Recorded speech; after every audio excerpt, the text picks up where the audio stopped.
Welcome to the Deep Dive, the show where we take a stack of sources, sift through the noise, and extract those golden nuggets of insight you need to be truly well-informed. Glad to be here. Today we're plunging into a fascinating and frankly all too common scenario that many businesses and maybe even some of you listeners grapple with. Oh, yeah. What's that? It's the alluring promise of, cool and trendy technology versus the cold, hard wall of practical operational reality. Ah, yes. It's a classic narrative in the tech world, isn't it? That initial buzz for something new, something promising, breakthrough performance, or like unheard of savings. Exactly. Yeah. But then you move from the theory, the white paper, to actually deploying it. And the unforeseen complexities, the ecosystem issues, they start popping up. It's where the rubber meets the road, really. Does this shiny new tech actually fit? Or is it just an island? Perfectly put. And our story today comes straight from Served Home, or STH as they're known, a really well-respected voice in the server and data center space. They do amazing deep dives on hardware. Oh, yeah. I follow their work. Very thorough. So they recently started a project they thought was going to be, and I'm quoting here, a ton of fun. The plan. Build new storage servers for their studio, their hosting clusters. Okay. Sounds standard enough. But here's the kicker, the real draw. They plan to use what were essentially free components, aiming for an incredibly low-cost setup. Sounds like a dream, right? For any IT manager. On paper, absolutely. Using spare parts, discounted bits, it's super appealing, taps into that efficiency drive. Makes sense. That free angle can make even a slightly, maybe less than ideal solution look amazing. But here's the twist. The reason we're doing this deep dive. Despite that initial promise, despite the mostly free parts, STH ended up, quote, pulling them out and replacing them completely. Wow, pulled them out entirely after building them. Yep. Imagine that. You invest time, effort, and as it turns out, more money than planned, Yeah. building something foundational, and then you scrap it. Ouch, that tells you there's a much deeper story. That wasn't a minor tweak. Not at all. It was a full reversal. It means they hit some practical hurdle that just completely outweighed any cost savings. Yeah, it speaks volumes about theory versus reality. Yeah. Practical integration challenges can just kill a project, no matter how good the initial idea seemed. So what was the tech choice that led to this U-turn, this pivot? Well, STH initially planned to deploy ARM server platform, And not ARM. Okay. specifically Ampere Ultramax chips. Oh. And the replacement, they switched to AMD EPYC 8004 series, codenamed Sienna. Sienna. Yeah. Right. Not the absolute top-tier EPYC, but a solid, pragmatic choice for certain workloads. Interesting switch. What's fascinating here is that STH isn't new to ARM. They've been reviewing ARM servers since way back in 2016. What does that long history tell us? That's crucial. Their experience makes this really illuminating. 2016. It's practically an eon in data center tech. Right. They even mentioned, I think, Ubuntu 16.04 with Cavium ThunderX as a turning point, when the ARM went from absolutely terrible to almost practical, their words. So they knew the landscape. This wasn't some naive venture. Exactly. They went in with eyes open, knowing ARM's potential, being early adopters. The fact that they hit this brick wall, that's a potent warning sign for others. Right. And here's the paradox that really gets me, and it sums up the problem. Low-cost ARM chips are everywhere, right? Your phone, a Raspberry Pi. Ubiquitous, yeah. And high-end ARM is used by cloud giants like AWS with Graviton. But if you're an enterprise data center or a business operating outside that massive hyperscale cloud, It's actually, as TH put it, hard to put ARM servers into your infrastructure, often because of cost or maybe just internal policy. exactly. That disconnect ARM everywhere in consumer tech, used by cloud giants, but struggling in the broader enterprise on-prem market. That's why STH's experience is so relevant. That paradox really highlights the market segmentation. What works for a phone or for a hyperscaler with huge buying power and custom teams. Doesn't just translate directly to a typical enterprise with its own diverse needs and constraints. Totally different ballgame. The economics, the software support, the Yeah. supply chain, it's all different. So that brings us to our mission for this deep dive. We're going to unpack STH's rethink, really understand the brick wall they hit. Sounds good. We'll explore those practical issues, the market dynamics that make ARM adoption tricky for businesses, especially distinguishing cloud versus on-prem. And it's important, like you said, this isn't about bashing ARM or crowning by 86. No, Absolutely not. It's about the practicalities. Yeah. The real-world deployment stuff. Yeah. I mean, even AMD makes ARM chips in Pensando NACs and Yilling's FPGAs. Good point. It's not good versus bad tech. It's about the right tech for the right context and the huge challenge of integration. Precisely. We want to give you, the listener, a nuanced view beyond the headlines. Help you navigate similar choices, whether it's a home lab or enterprise gear. Okay, let's dive into that initial vision STH had, because it started with a really compelling idea. Budget-conscious IT folks would love this. Right, the free stuff. Exactly. The foundation was an AS-ROC rack platform, and they chose it because they had this, treasure trove of extra or free components lying around. What kind of components? We're talking Ampere Ultramax ARM chips, serious server-grade stuff, and a lot of DDR4 memory. Ah, the DDR4 glut from a while back. Yeah, they said they had so much lying around, it was easy to get 8 64-gig DIMMs. That's 512 gigs of RAM. Half a terabyte of memory, basically Yeah, for free. right. And boot drives were cheap, so the core compute and memory costs seemed almost zero upfront. And that's the hook, isn't it? High-value parts just sitting there. The temptation to use them is huge. Totally. Creates this massive initial cost advantage, makes the solution look incredibly attractive, even if it's maybe not perfect. Feels like you're getting away with something. Like finding a sports car someone else paid for, yeah. Yeah. But the bigger goal, beyond just using spares, was something STH wanted for the longest time. What was that? To completely eliminate hard drives from their hosting clusters. Ah, the spinning rust problem. Bold move. Bold, but their reasoning was so compelling. Over the last 5 years, the only things that failed in their hosting clusters, hard drives. Only hard drives. Yeah. Seriously. Yeah. CPUs, memory, power supplies, everything else held up. Just the hard drives, failing consistently. That specific pain point resonates. Anyone running storage at scale knows it. It's not just replacing the drive, it's the rebuilds, the performance hits, the engineer time. Right, the operational overhead. Eliminating that single recurring failure point. That's a massive win for reliability. Simpler maintenance, lower TCO, it's strategic. Totally. So their plan was smart, almost elegant. Use the 10 by 2.5-inch SSD bays in that AS-ROC rack platform. Shift all their archival footage to SSDs. Get rid of hard drives completely. More reliable, definitely. And faster, too, even for archives. Yeah. Faster retrieval times, no more mechanical failures, just pure solid state. Seemed like a win-win. Makes sense. Even for archives, faster access is always nice. It turns a slow process into something quick. And they really felt this setup was perfect for backup storage. The thinking was solid. Backups don't usually need huge CPU or memory. Right. The workload profile fits. The platform they had, with those free ARM chips and tons of RAM, had plenty of SSD and NVMe connectivity. Plus, they knew their data was growing. How fast? About a terabyte per month over the last year and a half.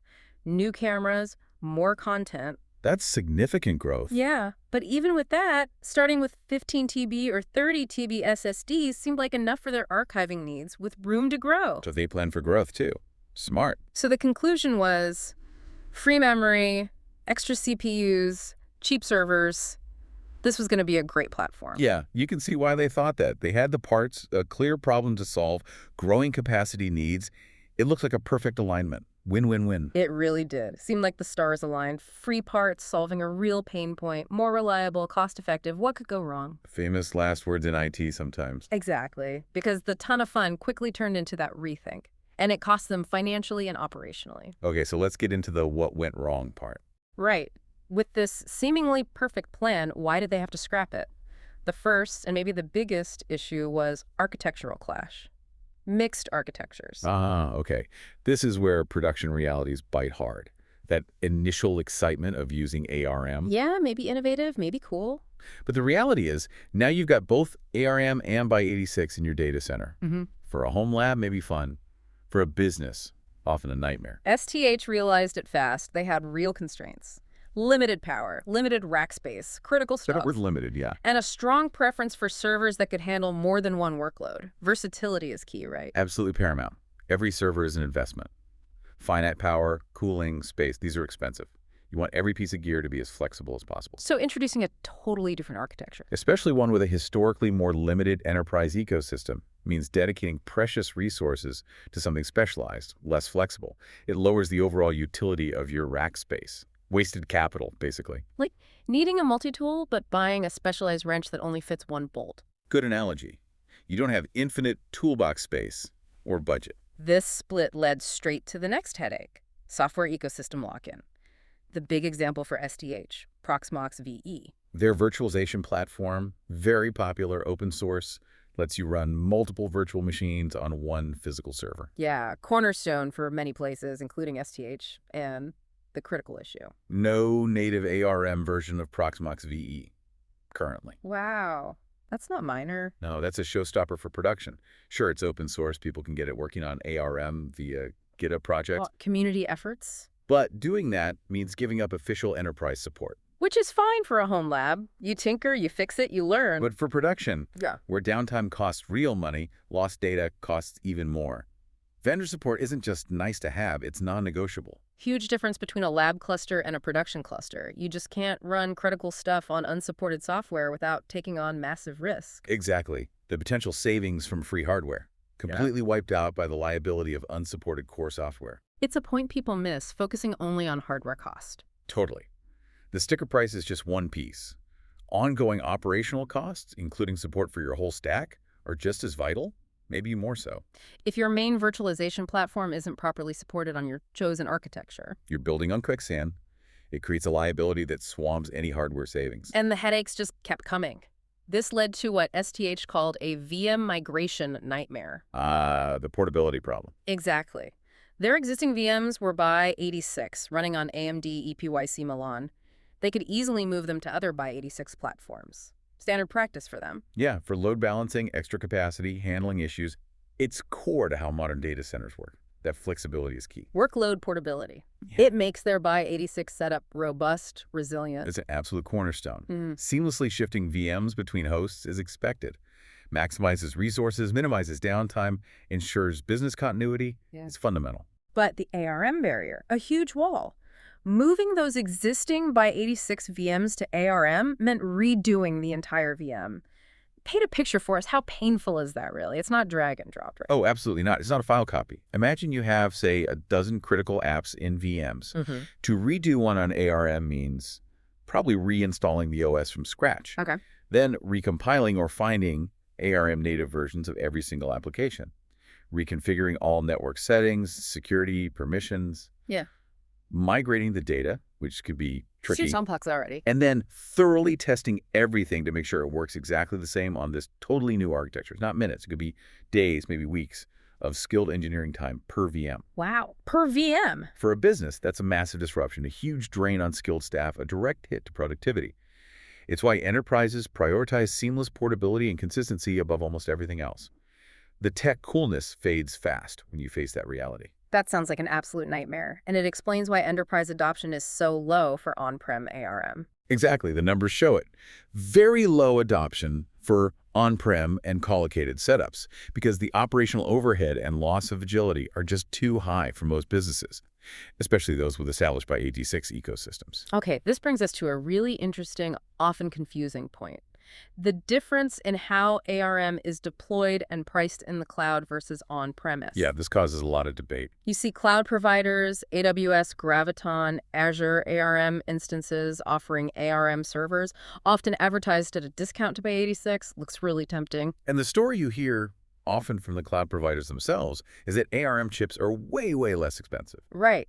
Creates this perception that ARM hardware is just inherently cheaper to make. But that's, it's a deeply misleading comparison. Yeah. You need to look much closer at the economics and strategy. Let's pull back that curtain. First, the list price, MSRP, for server chips. That's very different from what cloud providers pay. Totally different league. Hyperscalers, AWS, Google, Microsoft, they often get their own custom versions of chips. They buy at volumes and have relationships with manufacturers that are just unimaginable for even a large enterprise. They're not buying off the shelf, no way. And when you look at the actual silicon cost, the manufacturing cost, if you use the same process, say TSMC's latest node for both AMD EPYC and a hyperscale ARM chip, the silicon cost is pretty darn close. People think the x86 part must be way more complex or expensive silicon-wise, but look at a modern EPYC chip. Like the 94 series STH mentioned.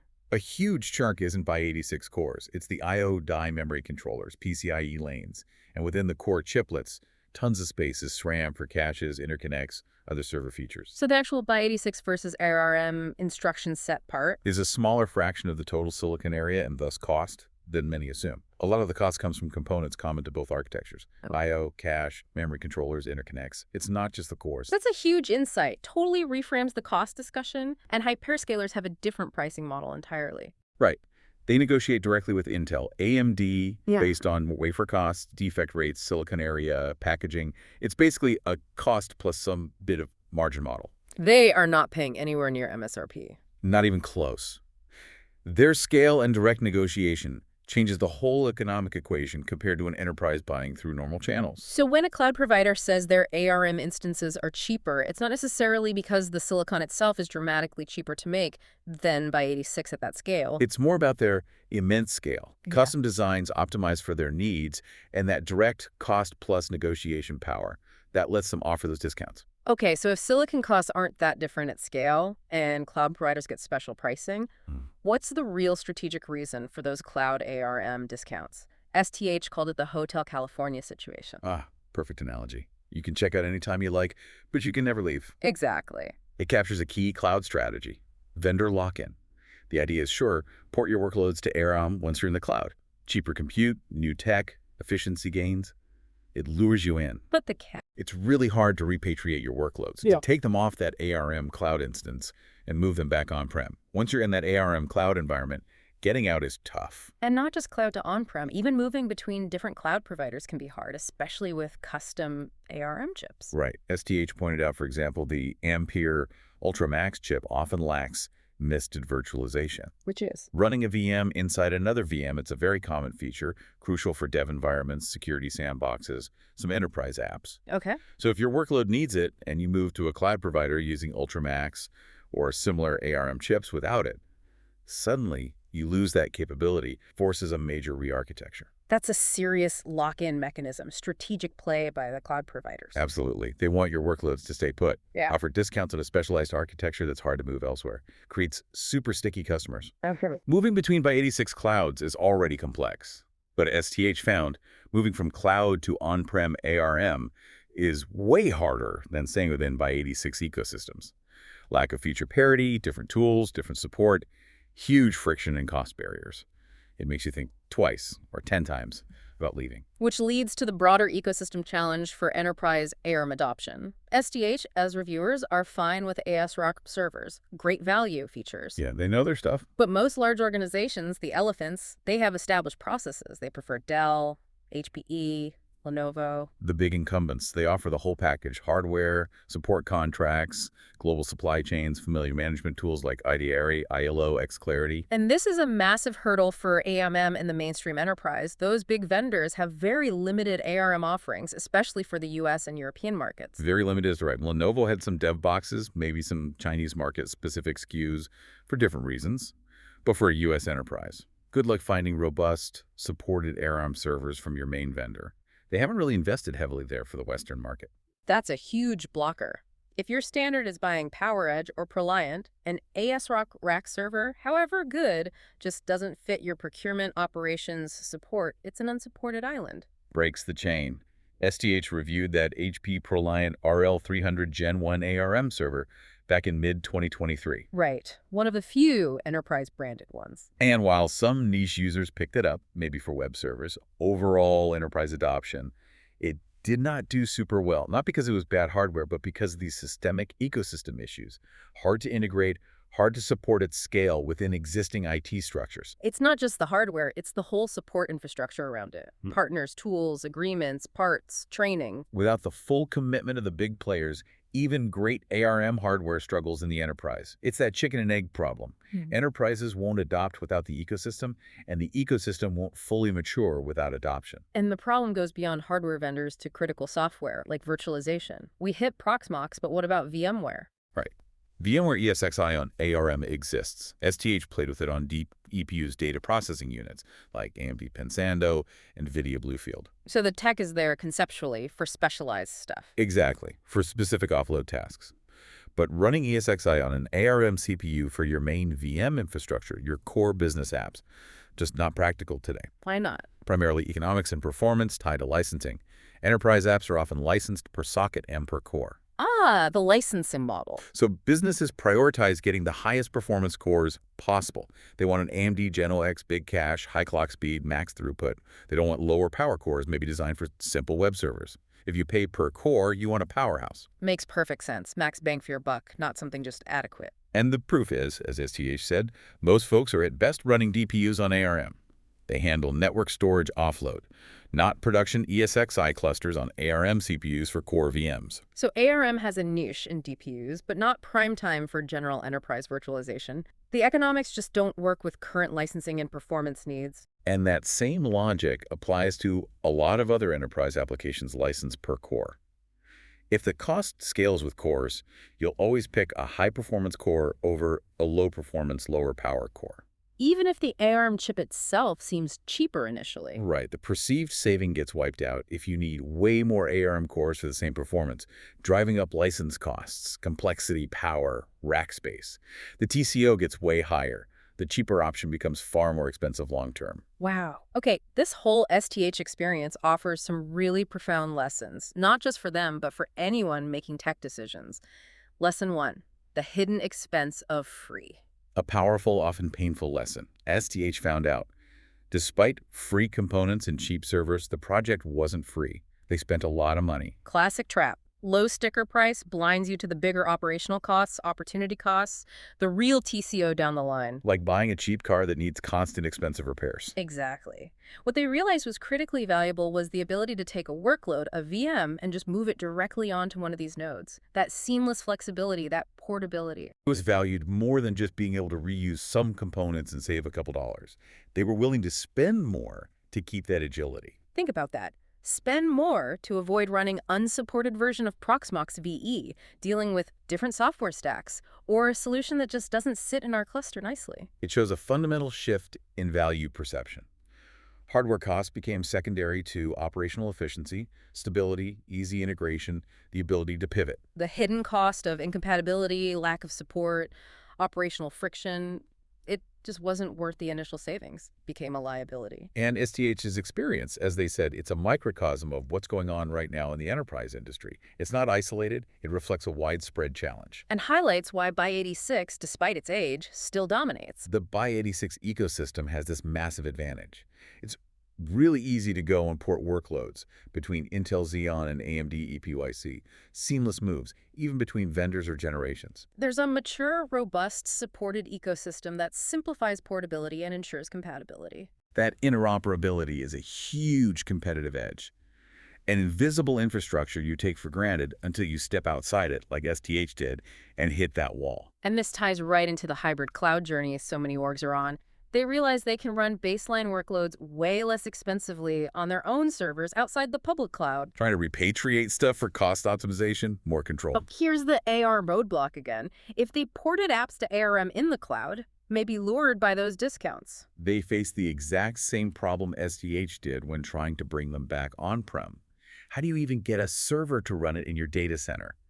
Compatible enterprise-grade ARM servers from traditional vendors are scarce on-prem. Creates a chasm between cloud and on-prem, hindering that hybrid flexibility. It's a frustrating catch-22, even for Patrick at STH, using ARM servers for 9+ years. Yeah, someone deep in this tech. He admits it's still hard today to go and deploy them when integrating into existing infrastructure. Technically, an ARM storage server is 100% possible, but integrating it seamlessly, supported without headaches, it's kind of a pain. It's not about can it be done, but is it practical and efficient for the business? And that pain is driving an industry trend.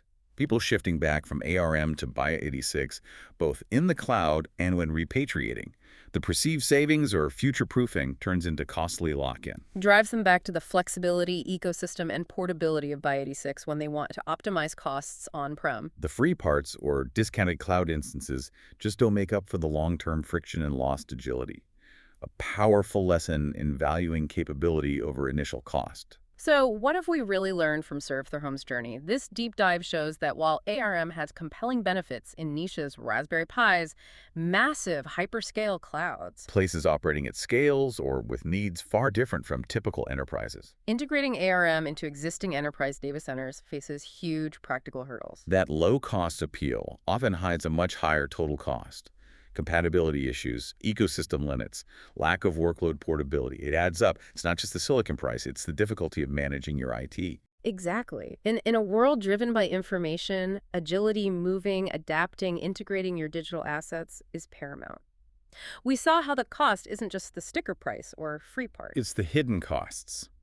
Lost flexibility, limited support, the sheer effort to make different systems work together. It raises a fundamental question for any organization, or even for you listening.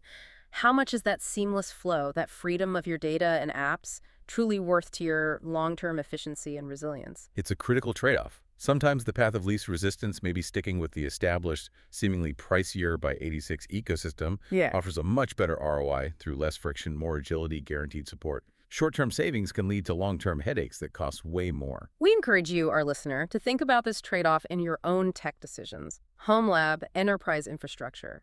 The cool and trendy might grab you, but practical reality integration support flexibility. That's what defines success and avoids your own painful rethink. Thanks for joining us on this deep dive.